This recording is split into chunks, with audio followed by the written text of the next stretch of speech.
What if I told you there was a secret to maintaining a healthy relationship? One little trick that could turn your relationship around. Would you be interested? The secret is learning your partner's love language. And thank you to Gary Chapman, we now have the ability to identify 5 of them. They go as follows: words of affirmation, quality time, acts of service, receiving gifts, and physical touch. We're going to focus most of our attention on receiving gifts. So you found out that your partner's love language is receiving gifts. Now this means that your partner requires you to willingly give something to them without them having to pay it back, in order for them to, as Dr. Chapman says, fill their love tank. Golly, mister, wouldn't that make the other person selfish? But wait, stop right there. Actually, it can be used as a symbolic visualization of our love. It even crosses cultural borders. How can Dr. Chapman's advice help a couple in need? Well, for example, let's say my girlfriend and myself were having disagreements in our relationship, and her primary love language was receiving gifts. Well, I don't have very much money to spend, so where could I go from there? And what are things that come to mind when you think about giving your partner a gift? Flowers, jewelry, and all these things are nice, and your partner will appreciate them if their love language is receiving gifts. However, you don't need to go into and spending all that money all the time. It's the thought that counts. And even though that's cliche, that really comes into part here. Now, if you find yourself balling on a budget, buy a bottle of whey protein. You're going to buy it anyways. Say it's for her, and both of you use it. Or you can make her a card, or simply go pick a rock up, draw a face on it, and tell her how it symbolizes how much you care for her. Now you might be saying, a rock, really? I'm going to show my partner how much I love them by giving them a rock? Now, giving the gift is all perception. Okay? The perception of your partner is what matters in this.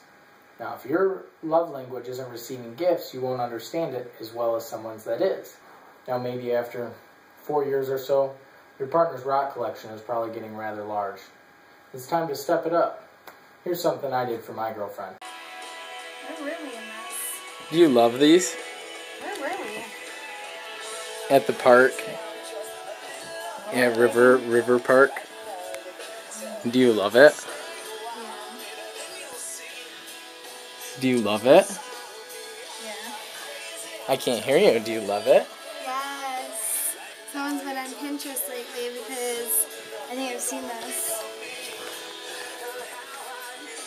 Too bad my ceiling's so pokey and it popped half of them. I wrote a phrase on every one. See that? And they're all pictures of us. I love you, Ashley. I love you, Ashley. Did you drop one? Do you love me? Who helped you do this? Because I know you didn't. I did it all by myself. You're a liar. I did it all by myself. You're a liar. Being Someone whose primary love language is words of affirmation, those balloons really didn't have that much symbolic value to me. However, for $15 in 15 minutes, you can't beat the results for someone that actually has a primary love language of receiving gifts. Following Dr. Chapman's advice and following my partner's love language, even though at the time I didn't know that that's what I was doing, got us over the disagreements and the lack of love in her love tank. Dr. Chapman's book worked for me in my previous relationship, along with many other relationships across the world. But why does it work? The theory that explains this is social interactionism. What this basically means is that people react to other humans and objects based on the symbolic meaning that they give to them. Now, these symbols are based off of their interaction with people or the objects. So basically, the reason that it works for 5 love languages is because the majority of society can go through one of the 5 love languages, at least one, and find one that they have put a positive symbol on. Now, these symbols, symbolic interactionism states that they are likely to change, and they don't only change, but they shape our reality and the way that we look at reality. So, because of that, if you have one of those 5 love languages, and you have something like, just because we were talking about it, receiving gifts.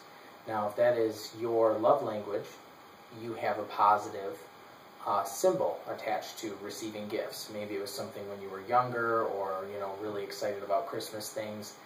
Something along those lines has positively impacted you about receiving gifts. Now, this shapes your reality, so because you're so caught up into receiving gifts, it's a very stimulating, euphoric experience for you. In conclusion, Dr. Chapman's book covers the 5 love languages: words of affirmation, quality time, acts of service, receiving gifts, and physical touch. Now, these are and have been used many times to improve relationships. The example I used for helping a relationship was one of my previous relationships, where the primary love language was receiving gifts. Now, receiving gifts is where you're putting the symbolic meaning of love into an inanimate object or yourself and giving it to your significant other. And this gives them support and feels loving, so they fill their love tank, as Dr. Chapman would say. I then went on to explain about social interactionism. Now, that is where we basically are shaping our reality due to the symbols that we place upon objects or people. And these symbols are created due to the interaction we have with other human beings or other objects or other creatures. Thank you and have a good day.